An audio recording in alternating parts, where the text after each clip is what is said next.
nama saya Andreadi. Saya dari kelas 013 IKO 13. Saya dari ruang 574. Baiklah, di sini saya akan menyampaikan materi pertemuan 10 yang berjudul tentang pengembangan dan pemeliharaan hubungan.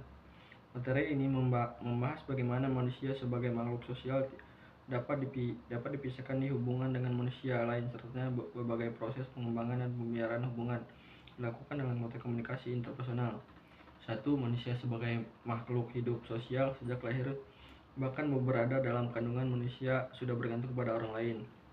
Ketergantungan ini tidak berhenti untuk manusia dewasa, tetapi berlangsung sepanjang hidupnya dalam berbagai fase kehidupan, masa kanak-kanak, remaja, hingga dewasa. Hingga usia lanjut, manusia tetap menjalani interaksi dengan orang lain terkait dalam suatu hubungan.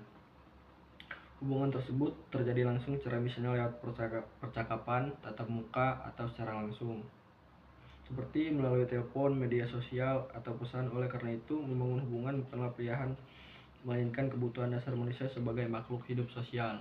Kemudian ada 2, pentingnya pengembangan dan pemeliharaan hubungan. Setiap hubungan yang berbentuk baik, hubungan keluarga, pertemanan, maupun hubungan profesional, membutuhkan usaha agar tetap berjalan dengan baik. Alasan mengapa hubungan perlu dikembangkan dengan pelihara. 1. Manusia menjalani berbagai peran media sosial. Setiap orang berinteraksi dalam konteks mata yang berbeda sebagai anak, teman, mahasiswa, karyawan, maupun anggota masyarakat. Untuk menjalankan peran ini dengan baik, manusia harus mampu menyesuaikan diri dan mengolah hubungan. 3. Kualitas hubungan mempengaruhi kualitas hidup. Hubungan yang baik dapat mendukung kesehatan mental, kebahagiaan, serta menciptakan rasa aman dan kenyamanan dalam kehidupan sehari-hari.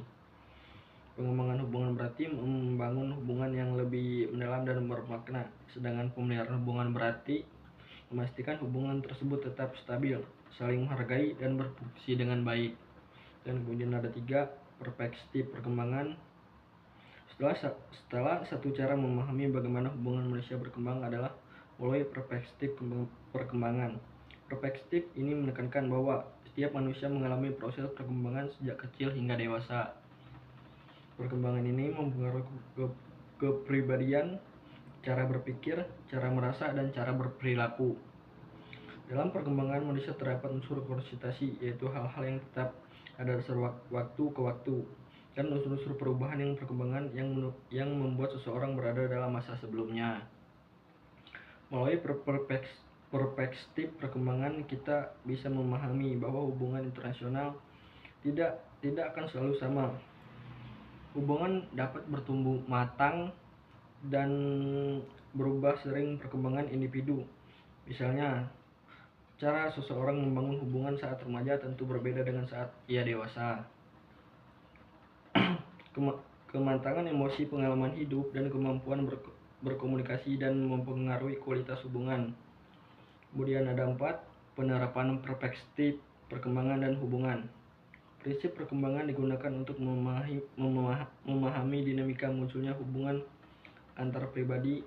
Dengan memahami proses perkembangan, kita dapat, kemudian ada contohnya: 1. Mengerti perubahan perilaku dalam hubungan.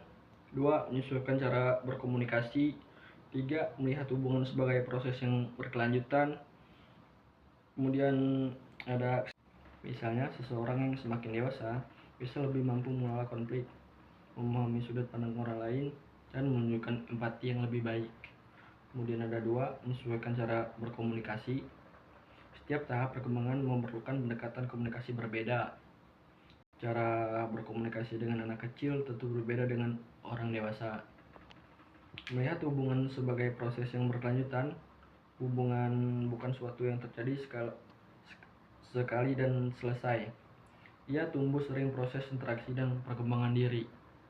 Capaian pembelajaran. Bagian ini menjelaskan tujuan belajar dari bab tersebut. Mahasiswa diharapkan dapat mengerti dan dipahami. Kemudian ada contoh-contohnya. Ada 3 contoh. Bagaimana cara mengolah hubungan antar pribadi, bagaimana melakukan pengembangan dalam hubungan. Terus yang ketiga, bagaimana melakukan pemeliharaan hubungan agar tetap sehat dan efektif.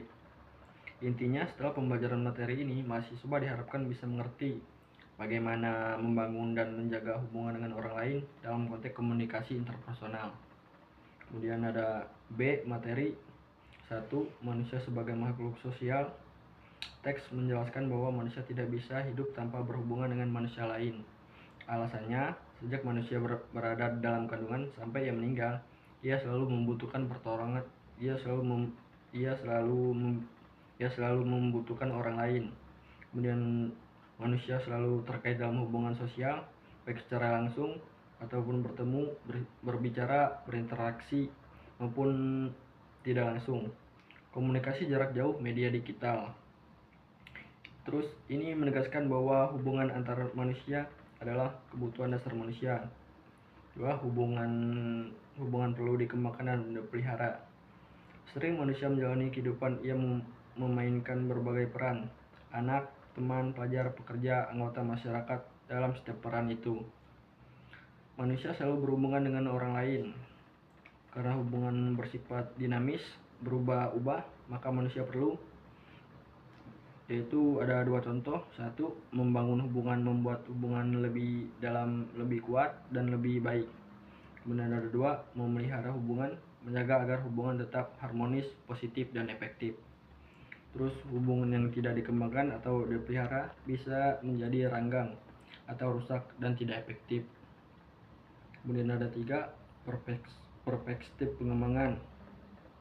Ini adalah bagian konsep penting dalam materi ini. Perspektif perkembangan menjelaskan bahwa setiap manusia melalui proses perkembangan sejak lahir hingga dewasa.